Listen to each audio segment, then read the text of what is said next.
I recently got my feelings hurt. Like, I didn't want to admit that I got my feelings hurt, but I got my feelings hurt. So it hit the wounding in me. I wasn't invited to something. I don't even really need to go into the story, but the it hit a wound in me, an old wound that I don't have support or being left out. And it comes directly from being orphaned and moving from house to house. And I mean, I don't need to go into the story of that either, because I know exactly where it comes from. And so I allowed myself to I got my feelings hurt. And then I sat with it and I got really curious. Like, my heart hurt. I felt sad. I wanted to cry, which is all perfect and wonderful, and okay. And then I got really curious of like, okay, this is here again. This is here again. And guess what I'm going to do? I'm going to radically love myself through this moment. Now, I have spent years healing around this wound, years, and I'm going to spend many more years. Now, is it as activated as it was, say, 4 years ago, 5 years ago, 10 years ago? No, it's not. It's not as activated, but it does come back. And there's more layers upon layers upon layers. And sometimes I may live with this particular wound my whole life. It's what I do with it. It's how do I respond to it? How do I be with it moving forward? It is now uncharged. If you know what, if that makes sense to you, it's uncharged because I've done a lot of healing. Now it just feels sad when it happens. It's not as amped up as it used to be. Now, why am I sharing all of this with you? I'm sharing this with you because every single person has a wounding. Some of people have really healed around their wounding, got to places of peace.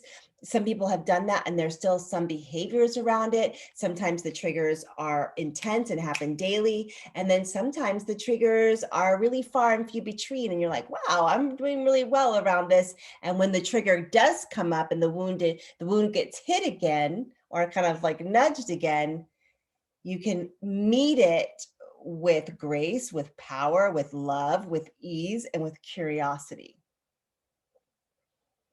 So I want to talk about being responsible with your wounding. I don't need to share this. I do need to share this. We are going through a lot in the collective, so much. And the way that you can do your part, and the way that I can do my part, is by working on your stuff. There's always more, there's always more, there's always more. I've heard so many times, I've already worked on this. Why is it back? And people get frustrated. They get disappointed. They feel like, why is it? There's no why. It's just the human experience. But the more you work on your stuff and the more you grow and you step in your power, things get easier and they get easier and they get easier and you get less and less reactive. So I'm urging you and myself that we get to be responsible around our wounding, because when we're irresponsible and we stuff our wounding down, or we ignore things and just kind of like, I'm not going to deal with that, maybe tomorrow, maybe next year, I'm not ready, I'm not ready, I'm not ready. It just keeps building and building and building. And that becomes irresponsible, because it starts to affect not only you, but the people around you, indirectly and directly. And then it starts to affect your community, and it affects the world as a whole. If we were all being responsible with our wounding, with our triggers, and working on our stuff, being responsible, not a victim, not pushing it down, we would change the collective.